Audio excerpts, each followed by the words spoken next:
Hi, everyone. This is Bruno Aziza, and today I am talking to Cody. Now, Cody's going to talk to us about real time and anomaly detection, one of the design patterns that we are delivering to you this week. If you don't remember what design patterns are in our conversation with Robert last week on product recommendation, these design patterns are a starting point. They're there to help you deploy a solution for a given business problem. So, anomaly detection is a big one, and Cody has a ton of experience in that. I've known him for a long time. He was at Domo for 7 years and now has been here at Google for a year. So, Cody, take us to the genesis. Why does real time matter to our customers? Real time, I think, matters to every company, especially in this digitally transforming age. Like everything's changing. I think 2020 has shown us, like, very clearly that companies that can adapt quickly, to understand customers, and to understand competitors and the market in general are those that ultimately win. And we found that real time really is the solution to help them find answers quickly. So we talked about real time. Now, how does this real time problem relate to anomaly detection? So real time in and of itself is super exciting. Like everyone, you hear that term, you're like, yeah, of course I want real time. Like, I want answers fast. But the reality is, if we just do real time, if we just take a real time stream and point it at a company, at a problem, it could make things worse unless there's some more intelligence built into it. So we found that the sweet spot tends to be combining real time data streams with advanced analytics. So AI, ML, in this case, anomaly detection. So helping organizations find in the moment those outliers, like the unique things that they should really care about. And those could be good or bad. Like it could be like, this is a risk, like worry about this, or it could be like, hey, something good's happening. This is different. Do more of this. Yeah.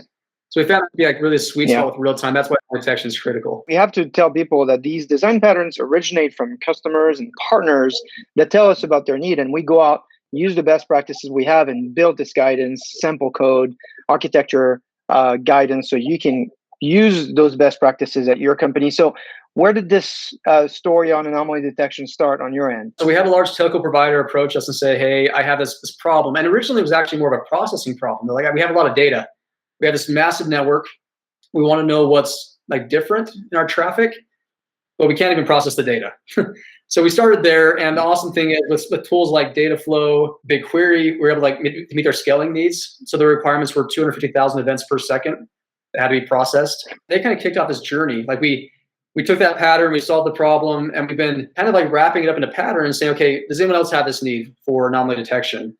We've been amazed at how many companies are like, yeah, I have a problem. I could use some help. It is real time in nature. It really has turned into a kind of a rinse and repeat. That's excellent. And that's the whole point for why we're building these design patterns. So we want to invite you to take advantage of them right now by clicking on the link down below, and of course, suggesting more design patterns that you might need for your organization. But before we go, I want to talk about partners and how they add to the ecosystem here. One in particular, I think, Confluent, that you've been working with. Tell us more about that. At Google Cloud, we love partners. And in this case, Confluent has been a pretty key partner in helping us bridge the divide between on-premise or other clouds to GCP.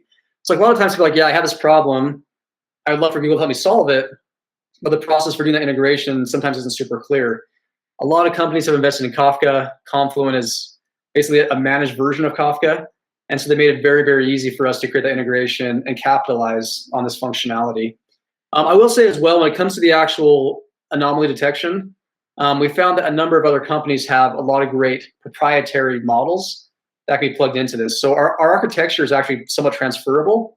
The pipeline is pretty established. Like we know how to do that really, really well.